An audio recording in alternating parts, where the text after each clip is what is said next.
Welcome to history's mysterious mines, where truth flickers in lantern light and some murders never sleep. Tonight, we travel to a lonely stretch of road in rural Australia.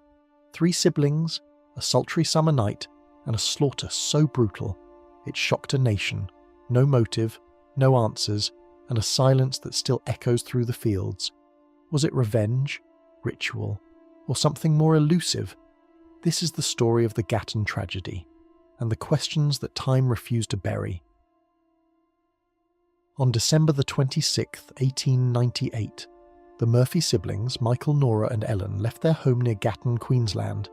They were headed to a local dance, but the event was cancelled. They never made it home. 2 days later, their bodies were found in a paddock.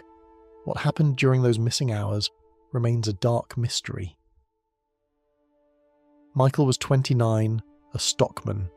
Nora, 27, was quiet and proper.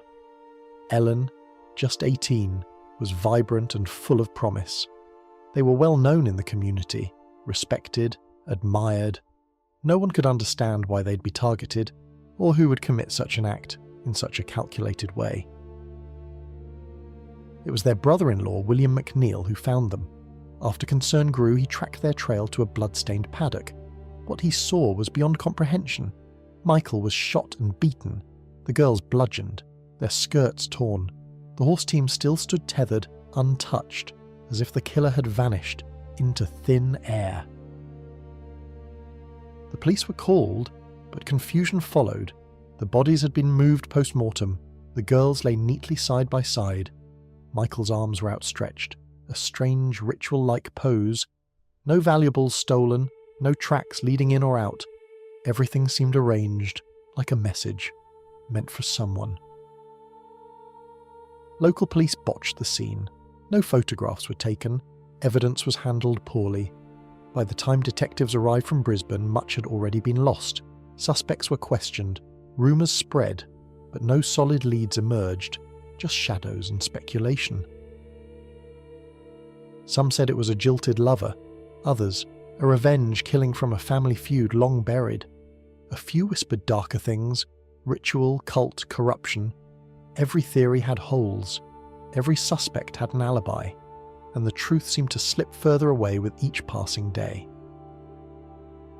One name kept surfacing: Theodore Wenzel, a local schoolteacher. He was said to have shown interest in Nora. Witnesses recalled strange behaviour, but no evidence tied him to the crime.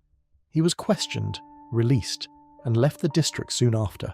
Like so many in this story, he vanished into silence. A single cartridge was found near the scene. It matched the rifle type Michael carried. Had he drawn it in defence? Or had it been turned on him? Ballistics were primitive then, so no answers came from the bullet, only more questions. As weeks passed, the press grew furious. The public demanded justice, and authorities offered a reward of £300, a very large sum in 1899. Still, no one came forward. Either the killer was a ghost, or someone protected. Even the Murphy family came under suspicion. Some accused William McNeil of knowing more than he let on, his calm demeanour, his early knowledge of the scene, but nothing concrete emerged, just quiet distrust, and a family forever scarred by doubt.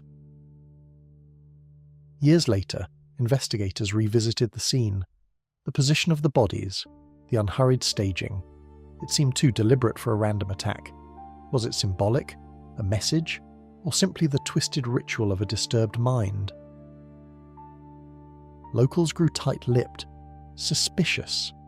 Gatton turned inward. People left town or kept their heads down. Something had been shaken loose that night, and the town's soul seemed colder ever since. Public pressure led to a royal commission in 1899. They found the police negligent and incompetent. The crime scene was mismanaged, potential evidence destroyed, but still, no killer was named, only blame and bureaucracy. Years passed, and the paddock where the bodies were found grew over with grass, but locals avoided it. Animals refused to graze there. Some swore they heard crying at night. The ground itself remembered. One rumour tells of a letter found among Michael's belongings, unsent, unsentenced, unfinished.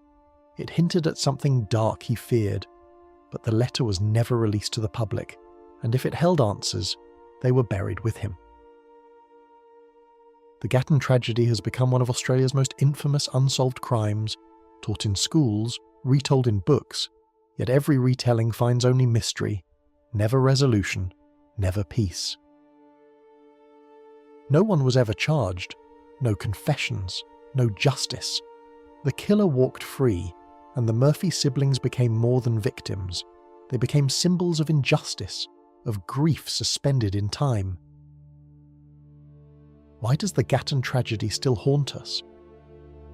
Because it was personal, rural, unspeakably cruel, and because it ended not with answers, but silence. Some crimes are forgotten. This one refuses to be. Thank you for joining me on this journey into one of history's most mysterious unsolved cases. If this story stirred something in you, share the podcast, subscribe, leave a review. Have a forgotten mystery of your own? Tell us. We're always listening. Until next time, stay curious, stay aware, and remember, some fields never forget. They just wait for the truth to grow back through the soil.